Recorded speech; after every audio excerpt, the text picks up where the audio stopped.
کو اس چیز کا پورا احساس ہے، مہنگائی ہے۔ براڈ شیٹ کے کیس سے کمیشن بنایا ہے، شیخ خدمت صحیح سربراہ ہوں گے۔ اگر آپ میں بھی ضرورت ہے تو براڈ شیٹ کے تمام کاغذات نیب کے پاس ہیں، پاکستان کے عوام کے سامنے رکھیں۔ جو ملزمان ہیں چودھری بن گئے ہیں اور جو نیب ہے پٹیرے میں کھڑا ہے۔ بسم اللہ الرحمن الرحیم، السلام علیکم، کیپٹل ٹاک میں خوش آمدید۔ آج ہندوستان کا یوم جمہوریہ ہے اور ہندوستان کے یوم جمہوریہ پر دلی میں لال قلعے پر بھارت کے کسانوں نے اپنا پرچم لہرا دیا ہے، اور آج ہی کے دن دنیا بھر میں کشمیریوں نے یوم سیاہ منایا ہے، کیونکہ وہ بھارت کے یوم جمہوریہ کو یوم سیاہ قرار دیتے ہیں۔ آج کشمیریوں نے پاکستان کے مختلف شہروں میں بھی مظاہرے کیے، لیکن آج پاکستان میں صرف کشمیریوں نے مظاہرے نہیں کیے، آج پاکستان میں کچھ شہروں میں اسٹوڈنٹس نے مظاہرے کیے، اور دارالحکومت اسلام آباد میں ایک دفعہ پھر سرکاری ملازمین نے بھی ایک احتجاجی مظاہرہ کیا اور وہ حکومت کے خلاف نعرے لگا رہے تھے۔ آپ نے دیکھا ہوگا کہ اپوزیشن کی طرف سے کوئی مظاہرہ کیا جائے یا نہ کیا جائے، جلوس جلسہ کیا جائے یا نہ کیا جائے، روزانہ پاکستان کے کسی نہ کسی شہر میں کبھی کسان سڑکوں پہ آ جاتے ہیں، کبھی اسٹوڈنٹ سڑکوں پہ آ جاتے ہیں، کبھی سرکاری ملازمین سڑکوں پہ آ جاتے ہیں۔ لیکن دیکھا یہ گیا ہے کہ اپوزیشن کی جماعتوں کے جو مظاہرے ہیں ان میں اور یہ جو عام لوگ ہیں، اسٹوڈنٹس ہیں، کسان ہیں، سرکاری ملازمین ہیں، ان کے جو مظاہرے ہیں اس میں کافی ڈسکنیکٹ پایا جاتا ہے، ان کا آپس میں کوئی ربط نہیں ہے۔ ہم نے اپوزیشن کے کسی جلسے میں یہ نہیں دیکھا کہ کوئی کلرکوں کا کوئی لیڈر یا اسٹوڈنٹس کا کوئی لیڈر جو ہے یا کسانوں کا کوئی لیڈر خطاب کر رہا ہے، یا ان کے جلسے سے اپوزیشن کا کوئی لیڈر جا کے خطاب کرے۔ تو یہ ڈسکنیکٹ کیوں ہے، اس پر آج ہم بات کریں گے، اور اس کے علاوہ یوٹیلٹی کارپوریشن آف پاکستان میں کرپشن کے الزامات لگائے جا رہے ہیں، ایک بہت بڑا اسکینڈل سامنے آیا ہے، اس پر بھی آج ہم بات کریں گے۔ ہمارے ساتھ موجود ہیں آج سابق وزیر اعظم مسلم لیگ نون کے سینئر رہنما جناب شاہد خاقان عباسی صاحب۔ شاہد خاقان عباسی صاحب، آپ نے بھی نوٹ کیا ہوگا اسلام آباد میں روزانہ کوئی نہ کوئی مظاہرہ ہوتا ہے، کبھی لاہور میں، کبھی کراچی میں، کبھی پشاور میں، کبھی کوئٹہ میں، لیکن جو پی ڈی ایم اور یہ جو عام لوگ مظاہرے کرتے ہیں ان کے مظاہروں میں بڑا ڈسکنیکٹ ہے، کوئی آپس میں ربط نظر نہیں آتا، اس کی کیا وجہ ہے؟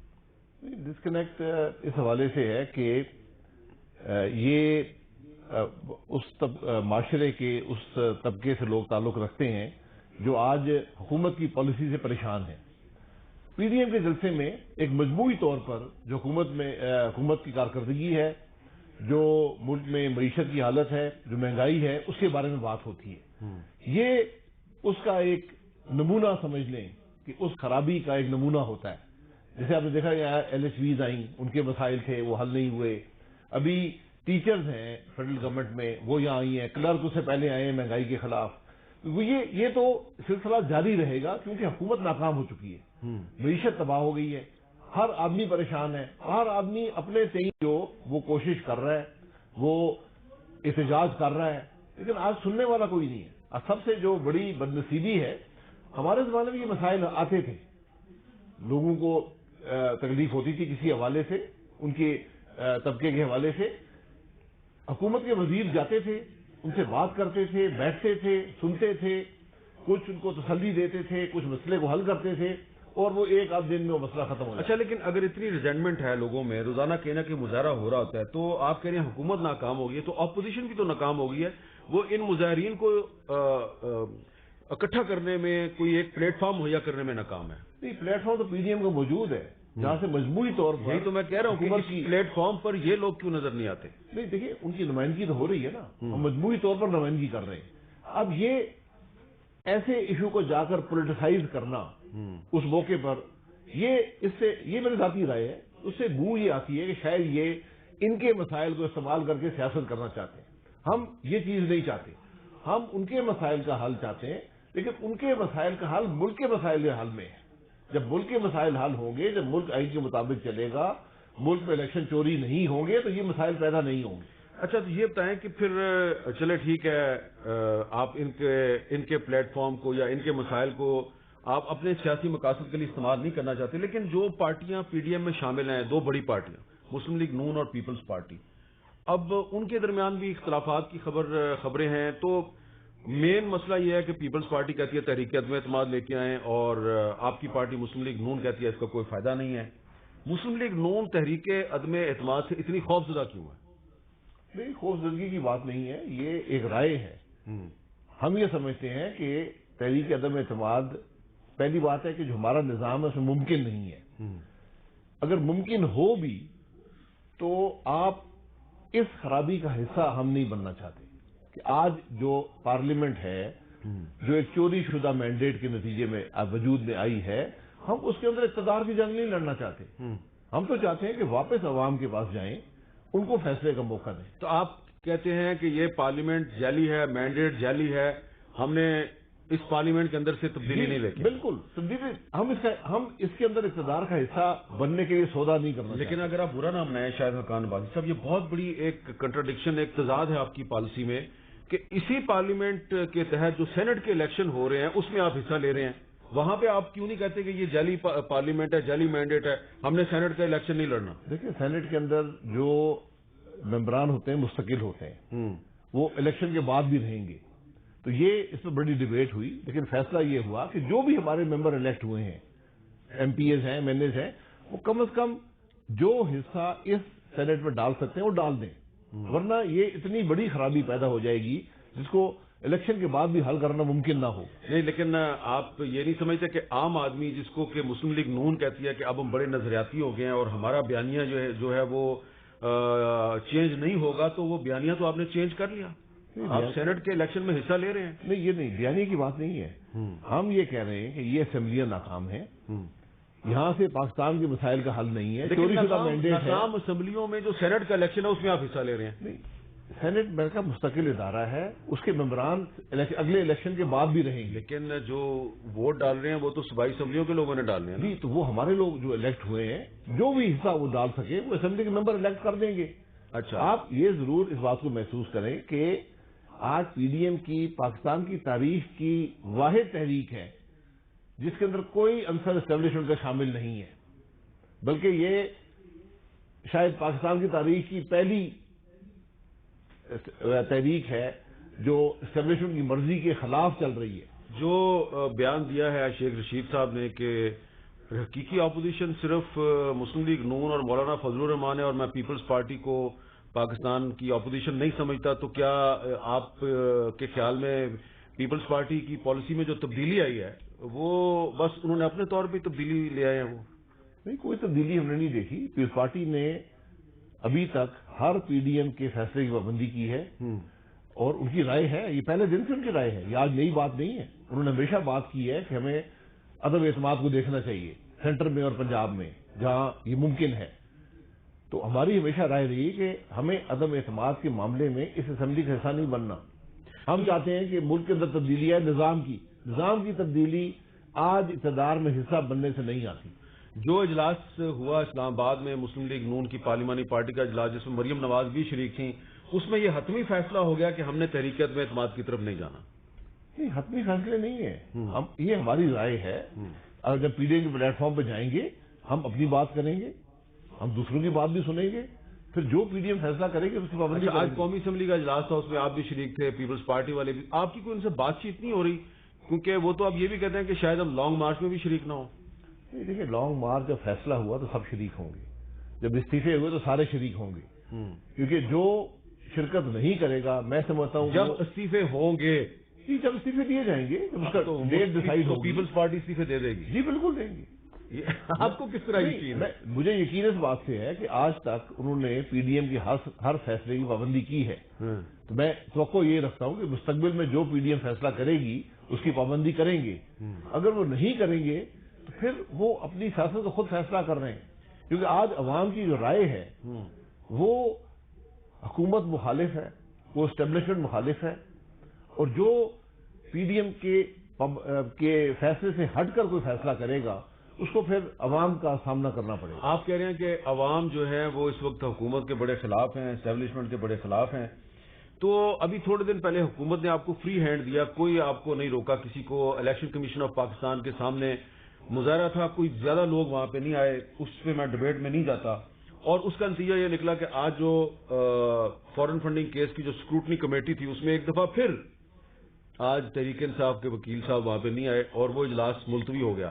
تو آپ کو فری ہینڈ دیتی ہے حکومت، اس کے باوجود آپ الیکشن کمیشن کے سامنے بڑا مجمع اکٹھا نہیں کر سکتے اور آپ پریشرائز کرنے میں ناکام ہے حکومت کو.